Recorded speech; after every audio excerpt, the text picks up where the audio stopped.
하나님 말씀은 사무엘하 15장 24절에서 30절까지의 말씀입니다.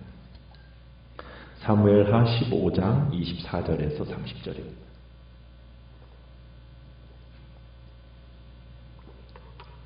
사무엘하 15장 24절입니다. 보라, 사독과 그와 함께한 모든 레위 사람도 하나님의 언약궤를 메어다가 하나님의 궤를 내려놓고 아비아달도 올라가 와서 모든 백성이 성에서 나오기를 기다리도다.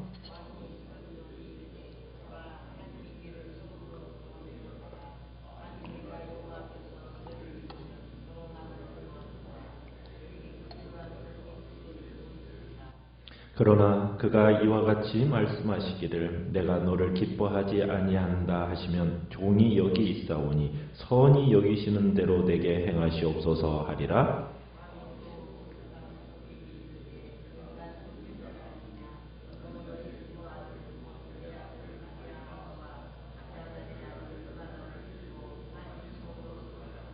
너희에게서 내게 알리는 소식이 올 때까지 내가 광야 나루터에서 기다리리라 하니라.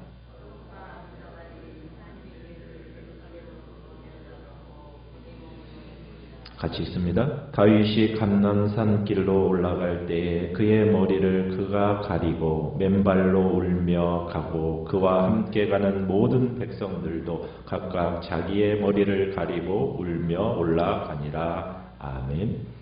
오늘 말씀의 제목은 선히 여기시는 대로 내게 행하시옵소서라는 제목으로 말씀을 나눕니다. 우리가 23절을 보면 지금 온 땅의 사람이 큰 소리로 울면서 모든 백성이 앞서 건너가자 다윗 왕도 기드론 시내를 건너갔다라고 되어 있습니다. 다윗 행렬이 기드론 시내를 건너서 광야 쪽으로 이제 가다 보니까 오늘 24절에서는 사독과 아비아달이 레위 사람들을 지휘해서 법궤를 메고 와서 그를 기다리고 있었어요. 어떤 정권이 딱 들어서든지 정권의 정통성을 보장하는 상징적인 물건이 있게 마련입니다. 근데 그 이스라엘에게는 그런 물건이 뭐였습니까? 하나님의 언약궤, 법궤였어요. 비록 도망자 신세 왕이기는 했지만 제사장들은 하나님의 임재를 상징하는 지금 하나님의 궤를 왕위의 정통성을 주장하기 위해 메고 와서 지금 다윗을 기다리고 있는 겁니다. 그래서 4절의 시작을 어떻게 시작하고 있느냐? 보라라는 바로사로 이렇게 시작이 되고 있는데 놀라운 상황을 도입할 때 사용되는 바로사가 바로 이 보라라는 단어거든요. 그러니까 이제 사독과 그와 함께한 모든 레위 사람도 하나님의 언약궤를 메어다 딱 내려놓고서는 그 다음에 아비아달도 올라와서 모든 백성이 성에서 나오기를 기다리는 지금 장면이 이 장면이 지금 놀라운 상황이다라는 것을 지금 보여주고 있는 겁니다. 자, 이런 사독과 레위 사람들의 행동에 대해서 자, 다윗은 어떻게 대처하고 있습니까? 25절에 가보시면 뭐 이렇게 참 다윗을 생각해서 정말 정통성이라고 왕의 정통성이라는 그 법궤를 가지고 나왔으면은 다윗이 고맙소. 당신들이 진심으로 나를 인정하는구려. 내가 결코 이 은혜를 잊지 않고 보온하겠소. 이렇게 해야 좀 상식적이지 않습니까? 그런데 다윗 왕은 사독에게 뭐라고 얘기하고 있습니까? 하나님의 궤를 성읍으로 도로 메어 가라는 거예요. 예루살렘으로 가져가라는 거예요. 그걸 명령하고 있어요. 여기가 이것이 이제 다윗과 압살롬의 참 중요한 차이점 중에 하나입니다. 압살롬은 하나님을 정권을 어떻게 보면 정권의 이익을 이용했다면 다윗은 자기의 정통성을 위해서 법궤를 이용하려고 하지 않습니다. 그러니까 다윗이 지금 하나님의 이 법궤를 돌려보내는 의미가 있다는 거예요. 이게 무엇일까? 지금 다윗이 하나님의 궤를 돌려내는 것은 뭐냐면 하나님의 뜻에 대한 믿음이 있었기 때문에 하나님의 뜻에 대한 믿음. 자신의 모든 것을 여호와의 주권에 맡기는 겁니다. 그러면서 법궤를 다시 예루살렘으로 가져가라 명령하고 있어요. 25절을 보시면은 이렇게 얘기하는 거죠. 만일 내가 여호와 앞에서 은혜를 입으면 도로 나를 인도하사 내게 그 궤와 그 계신대를 보이시리라. 주께서 자비를 베푸셔서 하나님의 뜻이 있으면 자신이 다시 하나님의 궤가 모셔진 예루살렘으로 돌아와서 법궤를 볼 날이 있을 것이다. 그런 확신 있는 말이죠. 그러나 한편은 또 이렇게 하는 거죠. 26절에 보면 그러나 그가 이와 같이 말씀하시기를 내가 너를 기뻐하지 아니하신다 하시면 종이 여기 있사오니 선히 여기시는 대로 내게 행하시옵소서. 뭐 주님께서 나를 싫다고 하신다면 그냥 오직 주님께서 바라시는 대로 나에게 이루시기를 빌 수밖에 없어. 그러니까 하나님께서 자신을 기뻐하지 아니하신다면, 주님이 진노를 보이신다면 제가 예루살렘이 아닌 다른 곳에 거할 준비가 되어 있습니다. 지금 이런 반응입니다. 그러니까 그의 모든 입장을 누구의 처분에 맡기는 겁니까? 하나님의 처분에 맡기는 거예요. 모든 것을 하나님의 주권에 내어 맡기는 겁니다.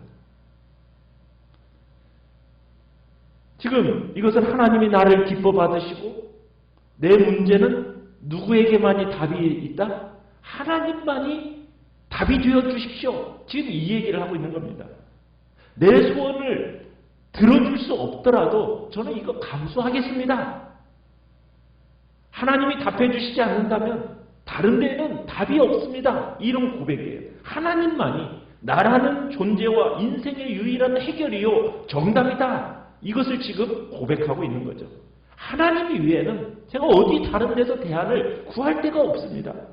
그래서 하나님이 나를 받아주시면 그게 유일한 해결책이고 하나님이 버리신다면 그것이 나의 마지막이고 끝이지요 하면서 모든 처분을 주님의 주권에 자신의 내어 맡기는 모습이 지금 이 다윗의 모습이라는 겁니다. 이건 다윗의 변화된 모습입니다.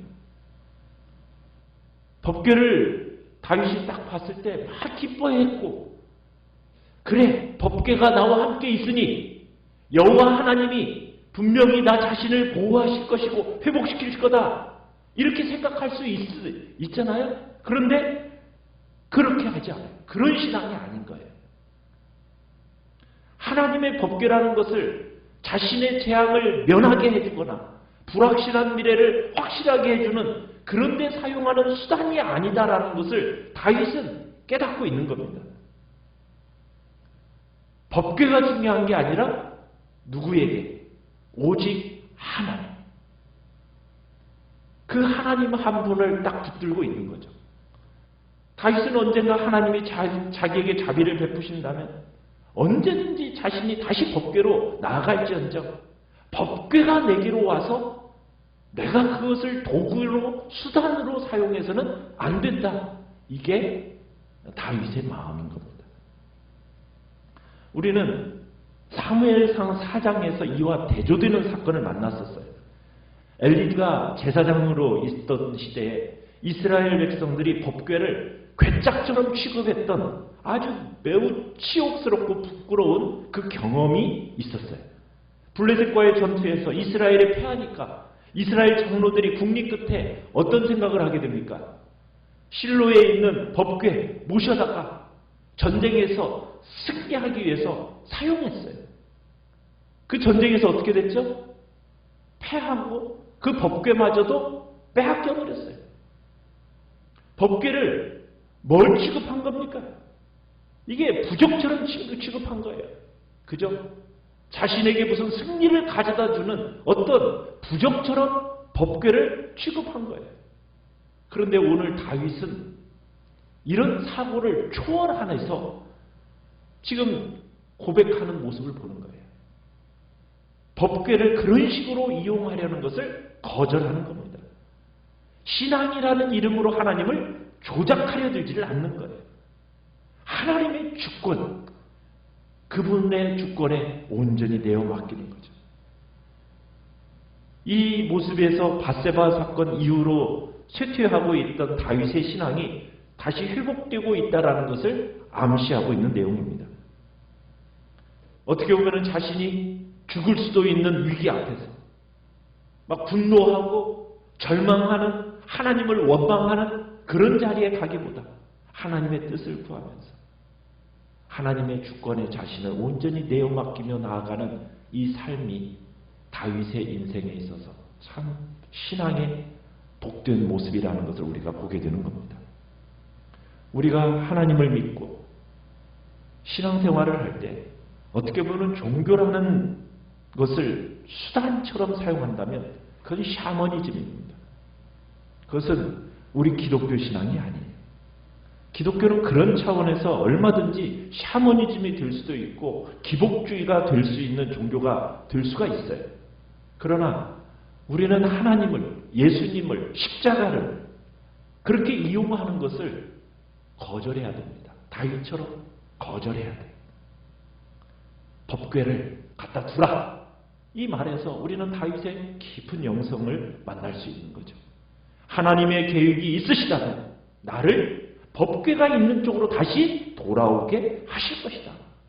설령 그렇지 않고 광야에 살라고 하신다면 그것이 하나님이 선히 여기시는 뜻하시는 바라면 나는 그렇게 살 것이다.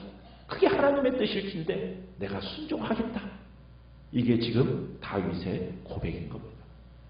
사울에게 쫓겨다녔던 때처럼 모든 것을 하나님의 주권에 맡기는 신앙이 다시 회복이 되어지고 어떻게 보면 다윗이 고난 속에서 하나님 앞에 그 신앙이 깊어지고 하나님의 뜻에 붙잡히기 시작했다라는 것을 보여주고 있는 겁니다.